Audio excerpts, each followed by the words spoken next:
E de guru o mundo tá cheio, né? Vamos combinar. Já deu.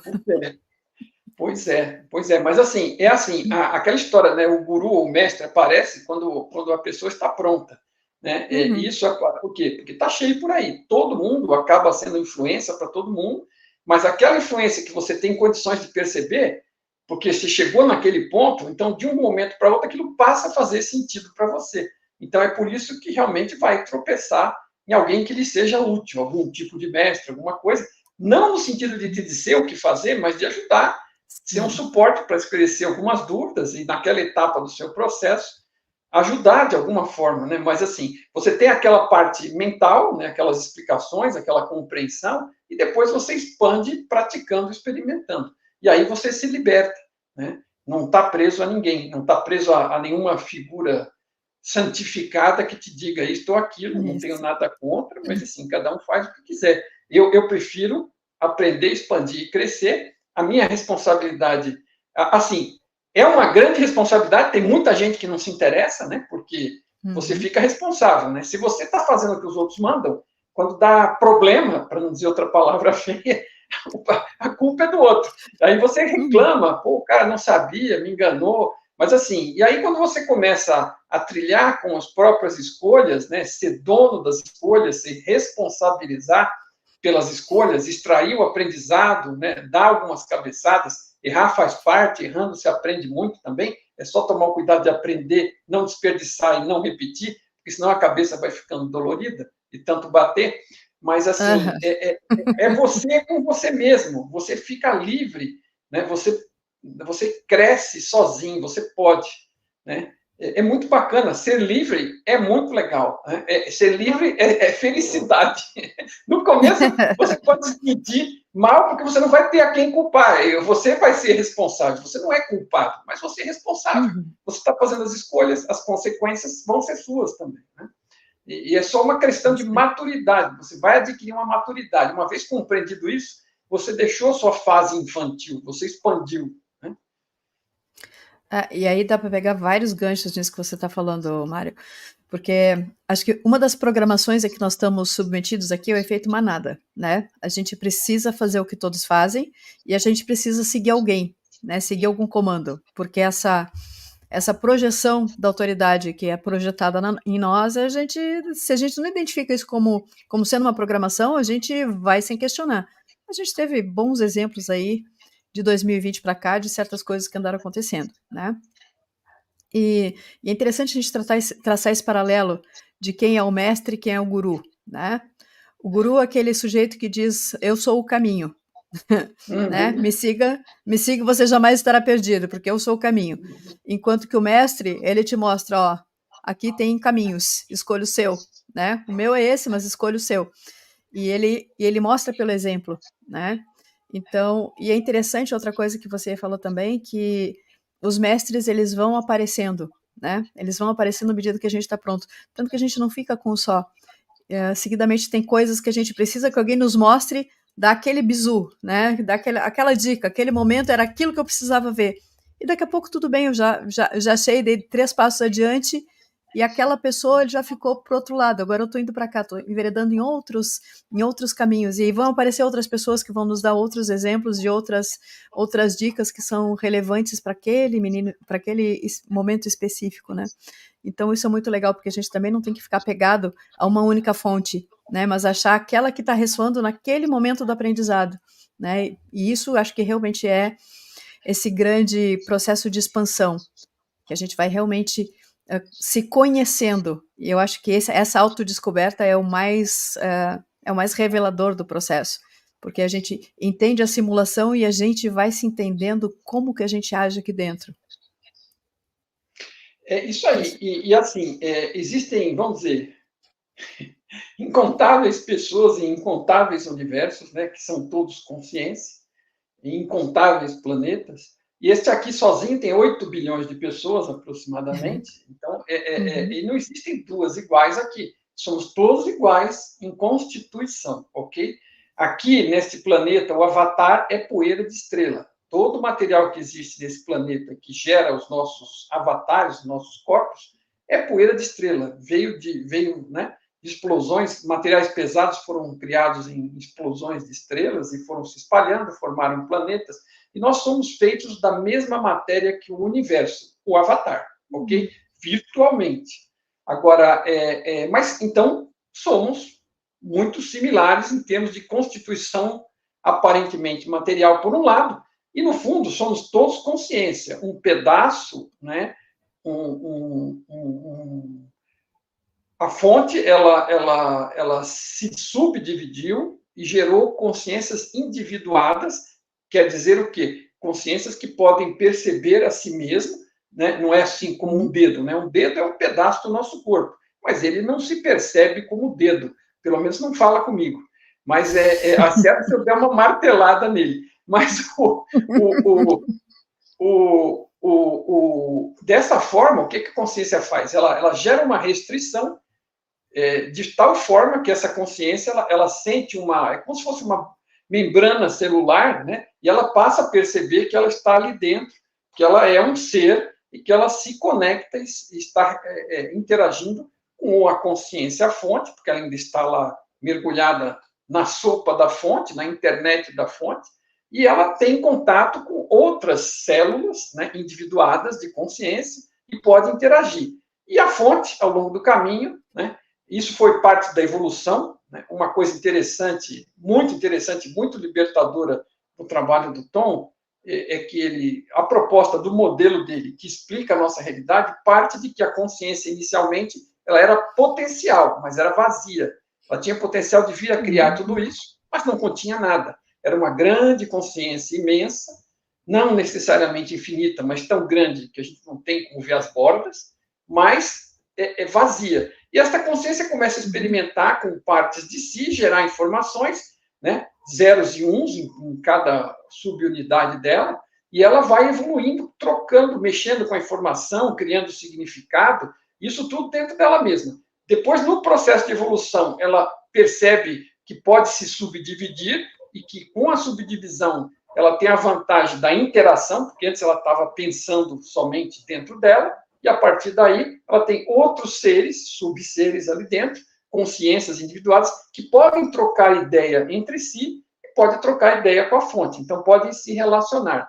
Isso gera um boom de evolução, mas também chega um momento em que é como se fosse um grande chat room, ele fala, como se fosse um grupo de WhatsApp onde ninguém se conhecesse, todo mundo pudesse mandar mensagem lá e ninguém tivesse muito interessado no que os outros estão dizendo. Então, você manda mensagem.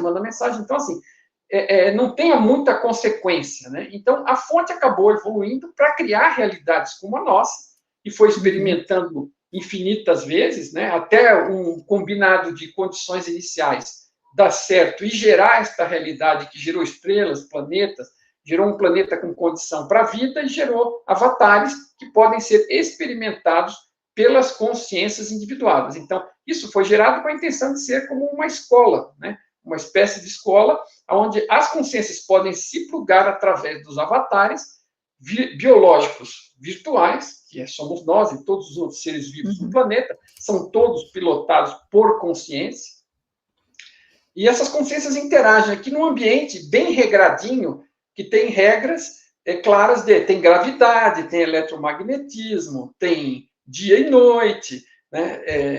Tem peso, né? Tem uma série de coisas aqui. No ambiente tem água, tem ar, né? Tem terra, tem tudo aqui que foi gerado, né? E aqui tem causa e consequência, né? Então, vamos dizer, um Big Bang digital no início, com as condições iniciais, vai gerando as estrelas, vai gerando os planetas, vai gerando a vida, vai gerando os avatares, e nós estamos aqui. A fonte criou o cenário, isso é outra coisa interessante, eu costumo falar porque é bem marcante, né? Veja, o cenário criado pela fonte é magnífico. Me fala um aspecto desse cenário que você, olhando as estrelas, as galáxias, o mar, o céu, as árvores, né, o ambiente, tudo que foi criado aqui, que foi evoluído, não foi criado assim, né, num passe de mágica, né? Foi evoluiu, né? É o que a gente conhece da evolução, a fonte gerou isso tudo evoluindo, para que pudéssemos experimentar. E nós, consciência, estamos experimentando. Então, nós somos co-criadores. O que nós estamos co-criando aqui? O enredo, né? Eu até brinquei outro dia numa live que eu fiz sozinho, falei do samba enredo. Nós estamos fazendo o samba enredo aqui da história. E, veja, tudo que você considera horrível e feio, se você for olhar, provavelmente foi uma cocriação nossa, do subconjunto nosso, do que estamos fazendo. Porque até se você extrair o ser humano, né, e deixar os animais, tem cenas lindas, cenas violentas, mas é tudo com naturalidade, tudo integrado com equilíbrio, com ecologia, né, e tudo bonito. Aí o ser humano, como ele tem uma competência adicional de pensar, de raciocinar, de criar coisas aqui, tem uma competência, uma possibilidade, um potencial enorme. Mas está crescendo, né? Ainda não é necessariamente maduro, né? E faz muita besteira, erra muito, porque não segue apenas os instintos, tem muito mais liberdade para fazer outras coisas, para, né, bolar equipamentos, fazer armas e uma série de coisas, e acaba criando este enredo aqui. Então, a responsabilidade do enredo é nossa. Não fui eu que criei o enredo todo, é óbvio. Né? Isso começou lá atrás com Adão e Eva não, né? com a Lucy nas cavernas, né? Vamos dizer assim, e veio sendo criado por dezenas de gerações, inclusive, né? Que a gente já passou por muitas delas, né? Essas ideias do Tom levam à conclusão que você reencarna, por assim dizer, né? Pilota diferentes avatares ao longo. Né? A vida que você é, a consciência que você é, não acaba. E você, então, vai tendo outras oportunidades, porque é um crescimento cumulativo. Né? Porque, imagina, você veio aqui, caiu numa determinada condição e não, né, as coisas não fluíram muito bem, acabou-se. Né? Não, consciência aprende, isso aqui não é um lugar para mérito nem para castigo, é para aprendizado.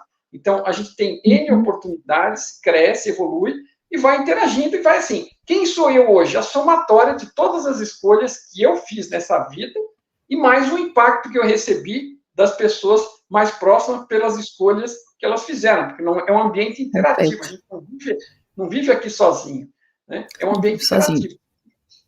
Então, a gente, em conjunto, está criando este samba-enredo da vida sobre a Terra, principalmente da vida humana. Então, se a gente está com guerras, com doenças, com manipulações, com conspirações, com o que quer que seja, é a qualidade do ser humano que está gerando isso. E do ser humano, eu quero dizer da consciência humana, né? Quando ela está aqui, quando ela está fora, ela leva para onde for a qualidade da consciência que ela conseguiu desenvolver até aquele ponto. E ela volta, né, entra na próxima com a melhor qualidade que trouxe da anterior. Pode ter andado para frente ou para trás, e a somatória das qualidades vai fazendo esse enredo aqui. Então, somos co-criadores, a gente tem o poder de influenciar o futuro, a gente tem o poder de escolher a forma como queremos ver as coisas e as atitudes que a gente vai tomar. E as escolhas que a gente faz em todos esses campos.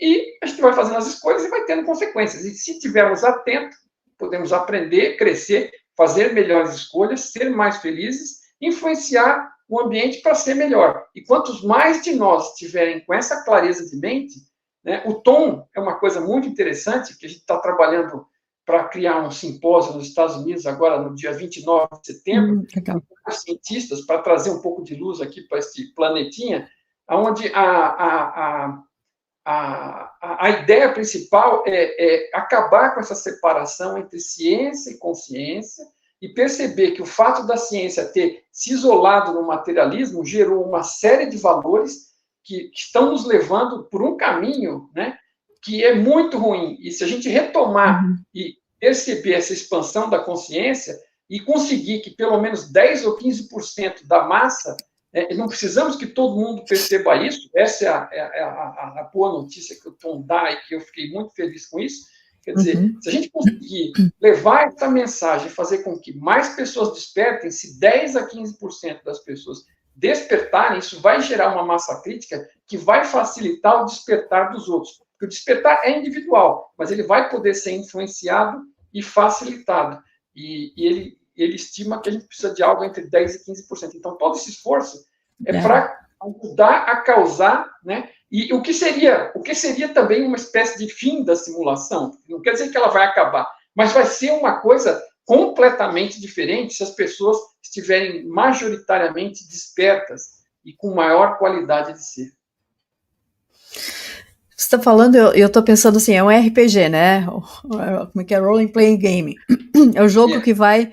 que vai rolando, o roteiro do jogo é meio aberto, assim. Conforme os É, personagens interagem, a coisa é dinâmica, né? E a gente estava falando ali dessa divisão, dessa coisa que o dedo ele não tem consciência. Mas quando a gente desce a nível celular, a célula do músculo do dedo, ela sabe que ela é uma célula do músculo do dedo, que não é uma célula do osso nem a célula do vaso, né? A célula do fígado, apesar de ter o mesmo genoma, ela exerce funções que só a célula do fígado tem. Então, eu acho que quando a gente desce a nível celular, é como se tivesse uma mini consciência ali, latente, capaz de desempenhar aquelas funções para qual ela foi designada. E, ao mesmo tempo, saber que ela atua em conjunto com as outras que estão ao redor. Ela não é isolada, né? Ela não tem essa autonomia. E, cara, tem que ter uma inteligência por trás de tudo. Não pode ser mera causalidade, né? Não pode ser tem mera toda razão. causalidade. Veja, o exemplo quando eu dei do dedo é para você poder, são metáforas para poder explicar alguma coisa de uma forma que fique inteligível para as pessoas. Não é para levar a ferro e fogo, como também disse que não é para acreditar, né? Mas você tem toda a razão. Né? O que falta para nós, assim, à medida que a gente interaja mais e cresça como ser, e coloque o outro como prioridade para nós, quer dizer, uma situação realmente amorosa, né? Você passa a ter uma convivência, uma interação que é mais ao nível celular, porque você, numa célula, né, salvo que ela esteja doente, que é justamente o que acontece aqui, ela não vai causar o mal para outra célula, porque aquilo é um organismo vivo que existe pela coalizão, pelo trabalho em conjunto. Então, a cooperação, o amor, a cooperação, né, o cuidado com o outro, que é uma coisa quase como celular que já existe num corpo saudável, é a tendência nossa, apesar da nossa independência, da nossa criatividade, da nossa intuição, do nosso raciocínio, a gente tem capacidade para muito mais, mas à medida que a gente evolui na direção do amor, a gente percebe que o mais importante é cuidar e nos preocupar com o outro. Imagina um mundo onde cada ser humano se preocupasse a sério, cuidasse, colaborasse com o outro, com todos os outros. Você fala, puxa, mas eu tinha que pensar em todo mundo e aí eu ia ficar para trás. Pense bem, todo o resto do mundo também está pensando em você. Então, esse seria um mundo fantástico, porque cada um está procurando fazer a sua parte, ajudar e não levar vantagem à custa do outro, né? Então, e isso pode ser atingido, pode sim, mas não vai ser por lei, não é porque alguém impôs determinado formato de pensar, porque isso aí é ignorância, é abuso, é imposição, e enquanto as pessoas não têm essa qualidade, elas não dão conta de se comportar por mais lei que você ponha, né? É muito pelo contrário, quanto mais lei, mais afastamento, né? Mais afastamento, porque fica numa criação em que tudo é escasso, cada um cuida do seu. Quando a gente entende que o mundo não tem escassez, que o mundo é pródigo, né? Que ele é abundante e infinito, as coisas parece que tomam outra proporção também, né? A magnitude das disputas, elas tomam outro significado, outra relevância. Não resta dúvida. Imagina que hoje você fizer alguma coisa, né, exploda uma bomba com radiação, ela prejudica o planeta inteiro. Não tem como prejudicar Sim. só alguns, né? Então, é uma coisa. E outro, por outro lado, quando você faz uma coisa positiva, acaba beneficiando todo mundo também, né? É para todo Então, mundo. tá tudo interligado. Não tem como não estar, né? E é por isso que esse despertar ajuda, porque quando você percebe que é consciência, e que eu não sou diferente de você e nem de ninguém, é praticamente tudo a mesma coisa, porque consciência não tem sexo, não tem cor, não tem raça, não tem religião. Consciência é consciência, é um pedaço da fonte, né? Seria a religião ideal se fosse uma religião, né? Porque você se percebe como uma parte, então todo outro, do mesmo jeito que você gosta de um irmão querido, né?